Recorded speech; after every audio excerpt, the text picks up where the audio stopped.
Hi, I'm Devan Rao. Today I'm going to talk about the importance of workplace safety, especially in the workplace that involves chemical substances and machines. To protect workers, Malaysia has introduced SEMA 1996, a law to prevent major accidents involving chemical and hazardous substances.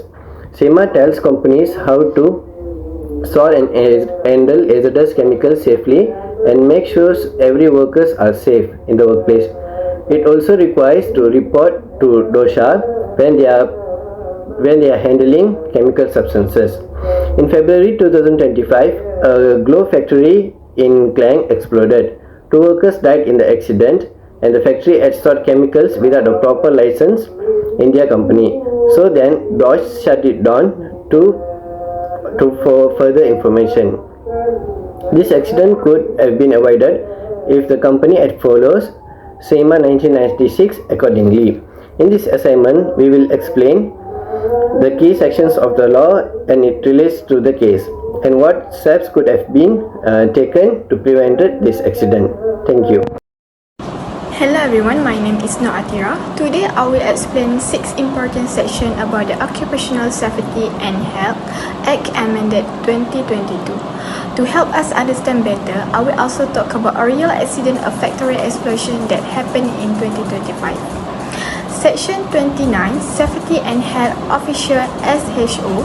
Section 29 talks about the Safety and Health Officer or SHO.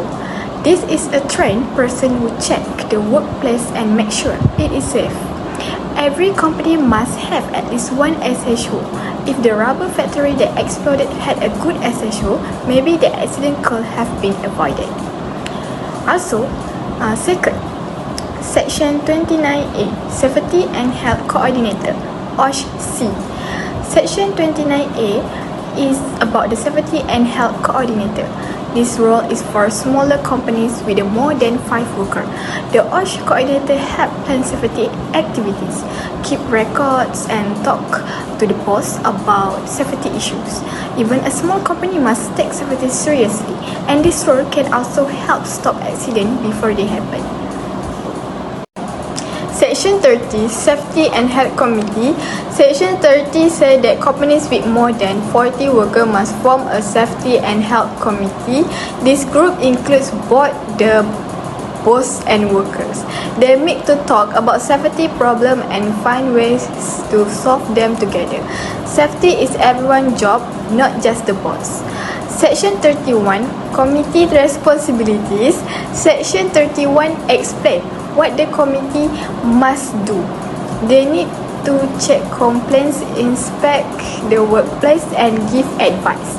And they also have trained new workers. If the committee in the factory had done their job, they might have seen the danger before the explosion. Section 32, Reporting Accident. Section 32 tells companies to report any accident or work-related sickness to DOSH.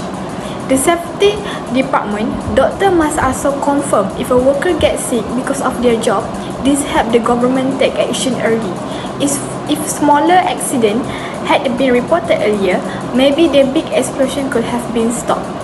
Section 35, Power to stop danger.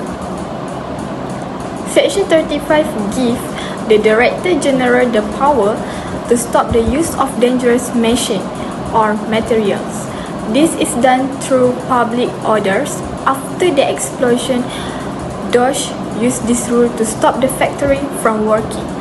This shows the law gives the government power to protect life. Hi, my name is Norina Shazwani Plantino Oriza Afendi. Today I want to explain why OSHA 2022 is so important, especially in dangerous work environments.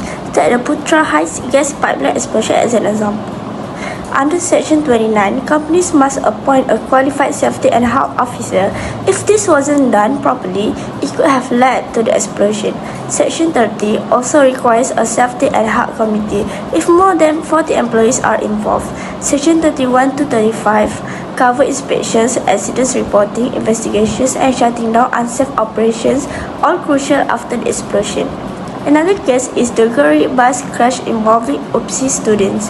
Although it happened on the road, it was during an official event, so it's work-related.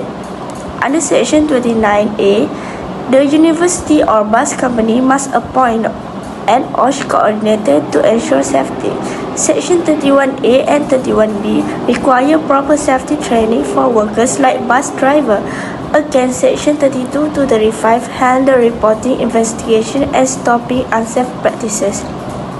In both cases, OSHA 2022 shows how safety laws help prevent loss of life, not just respond after it happens. That's all from me. Thank you. Hi, my name is Shamla Devi Puspanathan. My metric ID is 4233003251. Now I will explain how I will assess the risk and apply control measures if I were part of the management team in the company that mentioned in the article. The explosion occurred during a maintenance task involving a centrifuge, which is considered a high-risk activity according to the Occupational Safety and Health Act 1994. Especially section 15 and 17. The employer must ensure the safety and health of all employees by conducting proper risk assessment. In this case, it appears that no proper hierarchy, which stands for hazard identification, risk assessment and risk control, was done before the maintenance started. If hierarchy had been applied, the explosion hazard should have been identified earlier and prevented. Since the task involved testing a high-speed machine, the risk level was very high and needed strict safety procedures. Therefore, as management, we should have documented all steps and identified all the hazards and taken action before allowing the task. Next, to control this risk, we should apply the hierarchy of control. First, we can eliminate or substitute unsafe equipment by using safer centrifuge with automatic safety features.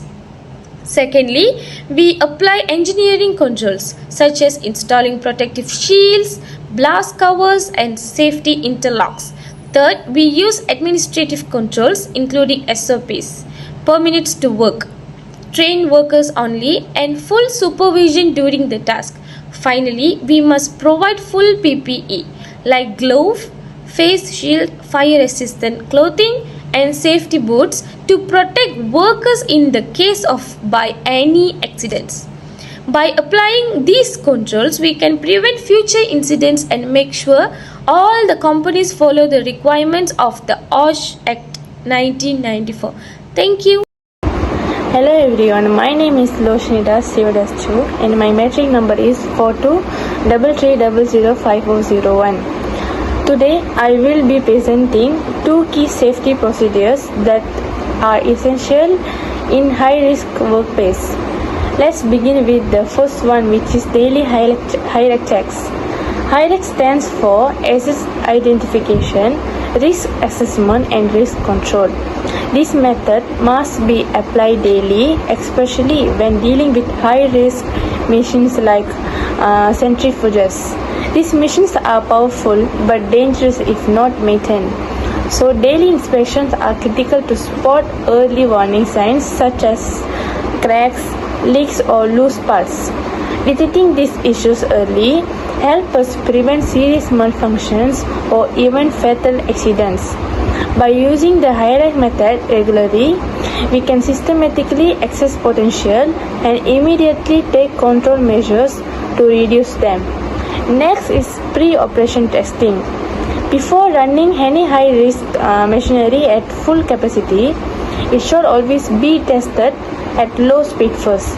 This helps us check for abnormal signs like vibration or imbalance.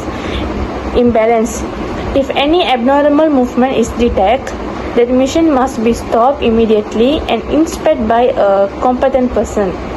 It should never be used again until it is officially cleared as safe. This step might seem simple, but it can literally be the difference between life and death in some workplace. In conclusion, safety should always be our number one priority, especially in environments involving dangerous chemical or complex machinery. By following regulations like the SEMA 1996 Act and conducting regular risk assessments, we not only prevent accidents, we save lives. It's the responsibility of management to identify and correct hazards as soon as possible.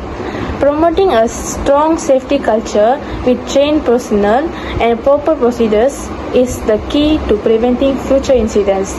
Thank you.